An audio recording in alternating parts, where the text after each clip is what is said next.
যাকে যেই জায়গায় সেট করলে ভালো হবে তাকে ওই জায়গায় সেট করতেন। কয়েকজন সাহাবীর জীবনী শোনাই।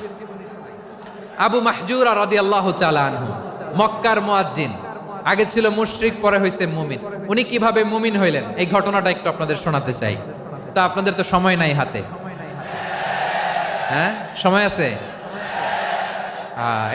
এই জেনজি শেষ করে দিল আজকের প্রোগ্রামটা। 1 ঘন্টা ধাক্কা ধাক্কি করে কেমনে দাঁড়ায় আছে আমি বুঝলাম না।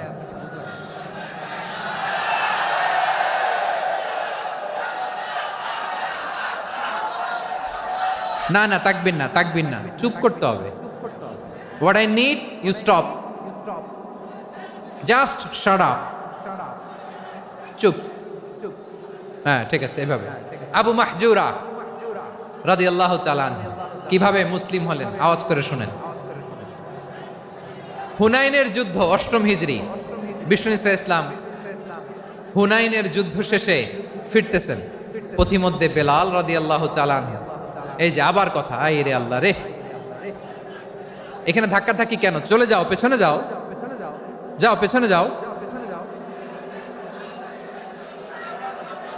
কি আজীব তামাশা, যেখানে যায় এখানে ধাক্কা ধাক্কি, মারামারি, গায়ের উপরে কাঁধের উপরে শাউটিং। অনেক গুরুত্বপূর্ণ কথা পয়েন্ট করে নিয়ে আসে যে বলবো, এই শাউট করার কারণে প্রোগ্রামটাই নষ্ট করে দেয়। আসছে আমার ভালোবাসা দেখাইতে, প্রোগ্রামটাই শেষ করে দিয়ে চলে যায়। স্টপ,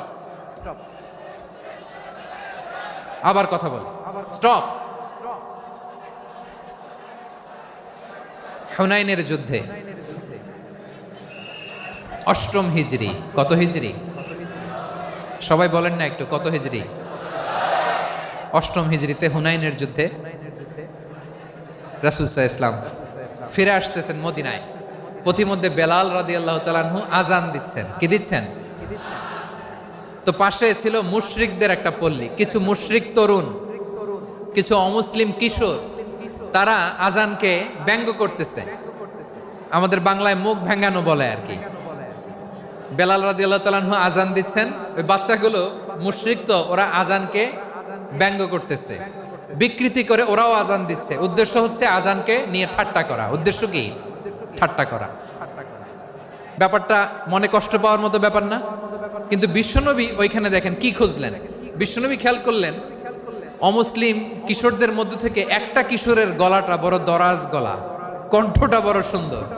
খেয়াল করে দেখলেন যে কিছু কিশোর বেলালের আজানকে ব্যঙ্গ করে, বিকৃতি করে, কিন্তু একজনের কণ্ঠ দেখতে পাচ্ছেন না এত দূরে, কিন্তু কণ্ঠটা বড় সুন্দর, দরাজ গলা। বিশ্বনবী সাহাবীদেরকে বললেন, ধরো এগুলারে, ধরো। সবগুলারে ধরে বিশ্বনবী সামনে আনা হলো। ওরা হাঁটু গেড়ে বসলো।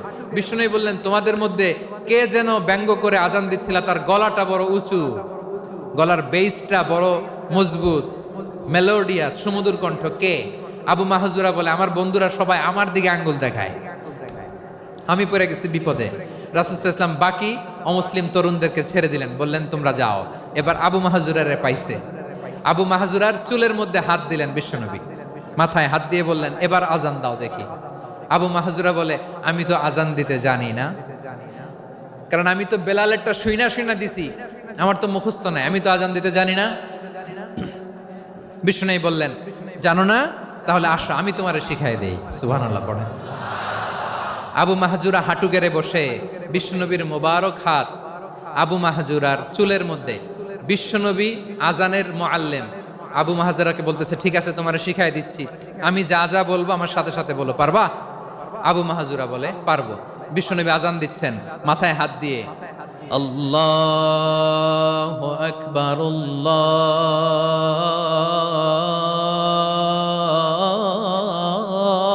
আল্লাহু আকবার। আবু মাহজুরা এই বাক্যটা পড়লেন। বিশ্বনবী দ্বিতীয় বাক্য পড়তে আরম্ভ করলেন, আল্লাহু আকবার,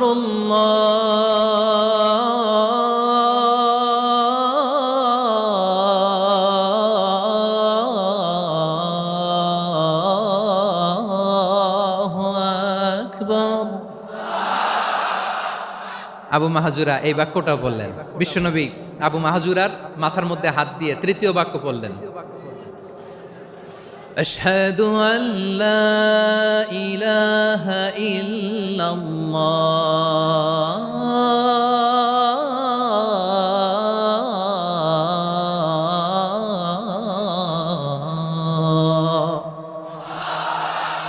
আবু মাহাজুরা তৃতীয় বাক্য পড়লেন। বিশ্বনবী একটা বাক্য পরে আবু মাহাজুরা পরে, বিশ্বনবী পরে আবু মাহাজুরা পরে। আবু মাহাজুরা কিন্তু অমুসলিম, মুশরিক। আবু মাহাজুরা বলে, এক একটা বাক্য পড়ি আমার কলিজাটা গলে ঠান্ডা হয়ে যায়।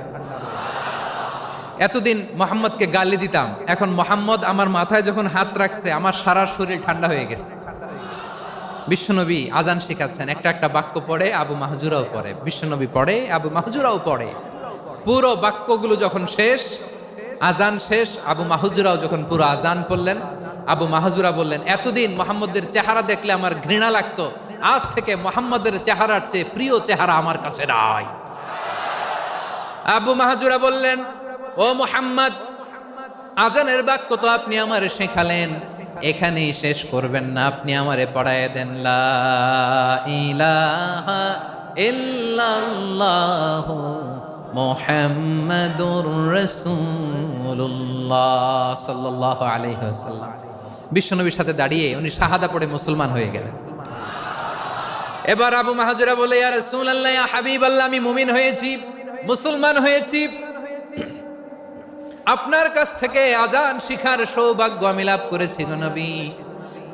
আমার কণ্ঠের বড় তারিফ করেছেন, আপনি আমার আজানকে আপনি পছন্দ করেছেন। একটা জিনিস আপনার কাছে চাই, আপনি আমাকে মক্কার মসজিদুল হারামের মুয়াজ্জিন হিসেবে অ্যাপয়েন্ট করে দে।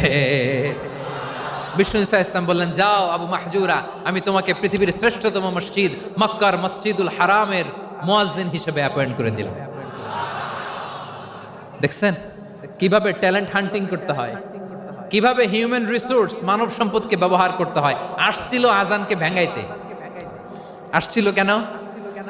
আজানকে ব্যঙ্গ করার জন্য, বিকৃত করার জন্য। আজানকে বিকৃত করতে যে ইসলামের সবচেয়ে শ্রেষ্ঠ মসজিদের মুয়াজ্জিন হয়ে গেল। পড়েন সুবহানাল্লাহ।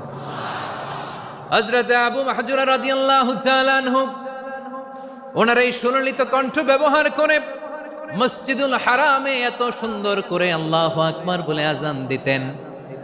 মানুষগুলোর, মুসল্লিগুলোর, মক্কাবাসীর হৃদয়কে তিনি বিগলিত করে দিতেন। মানুষের হৃদয়কে ঠান্ডা হয়ে যেত। শুধু এখানেই শেষ না আমার যশোরের ভাইয়েরা। বিশ্বনবী যখন সাইয়েদনা আবু মাহজুরা রাদিয়াল্লাহু তাআলা আনহুকে আজান শিখাচ্ছিলেন, বলেন তো বিশ্বনবীর হাতটা কোথায় ছিল? আবু মাহজুরার মাথার সামনে, এই চুলের উপরে ছিল। আবু মাহজুরা ওই স্মৃতিটাকে ধারণ করবার জন্য, ওই স্মৃতিকে বহন করার জন্য বিশ্বনবীর মোবারক হাত আবু মাহজুরার কপালের চুলের যেই জায়গায় লেগেছে, মৃত্যুর আগের দিন পর্যন্ত আবু মাহজুরা মাথার ওই চুলে কোনোদিন ছুরি আর কামার লাগায় নাই, সেখানে কেচি লাগায় নাই, চুলের মধ্যে খুর লাগায় নাই। আবু মাহজুরা ডান দিকের চুল কাটতো, বাম দিকের চুল কাটতো, পেছনের চুল কাটতো, সামনের চুল কাটতো না। আবু মাহজুরা রাদিয়াল্লাহু তাআলা আনহুর সামনের চুলগুলো বড় হতে হতে যখন এত বড় হয়ে যায়, তিনি চুলগুলো পেঁচিয়ে মাথার মধ্যে রাখতেন। তারপরে তিনি পাগড়ি পরতেন। সবাই জিজ্ঞেস করতো, আবু মাহজুরা, এটা আবার কেমন স্টাইল? দেখতে তোমারে কি বিদঘুটে লাগে? কেমন অড লাগে? কেমন খারাপ দেখা যায়? মক্কায় এমন কোনো মানুষ তো দেখি নাই, ডানে চুল কাটে, বায়ে চুল কাটে, পেছনে চুল কাটে, সামনে কাটে না। ওরে আবু মাহজুরা, কেমন দেখা যায় তোমারে? তুমি সামনের চুল কাটো না কেন? আবু মাহজুরা বলে, আমি হাঁটু গেড়ে পেয়ারা নবীর সামনে বসেছিলাম, আমার এই মাথার চুলের মধ্যে মুবারক হাত লাগিয়ে বিশ্বনবী নিজে আমাকে আজানের প্রতিটা বাক্য শিক্ষা দিয়েছেন। বিশ্বনবীর মোবারক হাত, পবিত্র হাত আমার মাথার চুলের যেই জায়গায় লেগেছে, আমি চাই ওই চুলগুলা নিয়ে আমি আমার কবরের ভিতরে যাব। সাইয়েদনা আবু মাহজুরা রাদিয়াল্লাহু তাআলা আনহু ইন্তেকালের আগের পর্যন্ত মাথার সামনের চুলগুলা কাটে নাই। মাথার সামনের চুল তিনি কাটেন নাই। সুবহানাল্লাহ বিহামদি। কেমন ভালোবাসতেন বিশ্বনবী সাহাবীদেরকে, সাহাবারা কেমন ভালোবাসতেন বিশ্বনবীকে। সামনের চুলগুলো বড় হতে হতে এত বড় ছিল, পেঁচিয়ে রেখে পাগড়ি পরতেন, কাটতেন না। নবীর হাত লেগেছিল। সুবহানাল্লাহ পড়েন। তাহলে what is the lesson? Moral of the story কি? মোরাল অফ দ্য স্টোরি হচ্ছে, আসছিল আজানকে ব্যঙ্গ করার জন্য, বিকৃত করার জন্য, হয়ে গেল মসজিদুল হারামের মুয়াজ্জিন। দেখেন বিশ্বনবী একটা খারাপ সিচুয়েশনের মধ্যে থেকে কি ভালো জিনিস বের করে আনলেন। আমি যে শুরুতে বলেছি কিভাবে তিনি হিউম্যান রিসোর্সকে ডেভেলপ করেছেন, ম্যানেজ করেছেন। তিনি যে চৌকস ট্যালেন্ট হান্টার ছিল, দেখেন সবার মধ্যে থেকে এর বাছাই করে মুয়াজ্জিন বানাই দিয়েছেন। সুবহানাল্লাহ পড়েন। তার মানে এই না সবাইরে ধরে ধরে উনি মুয়াজ্জিন বানাইছেন। যার যেই ট্যালেন্ট আছে তাকে ওই কাজে অ্যাসাইন করেছেন। যার যেই প্রতিভা আছে তার প্রতিভাকে ইসলামের কাজে লাগিয়েছেন। সুবহানাল্লাহ পড়েন। যায়েদ বিন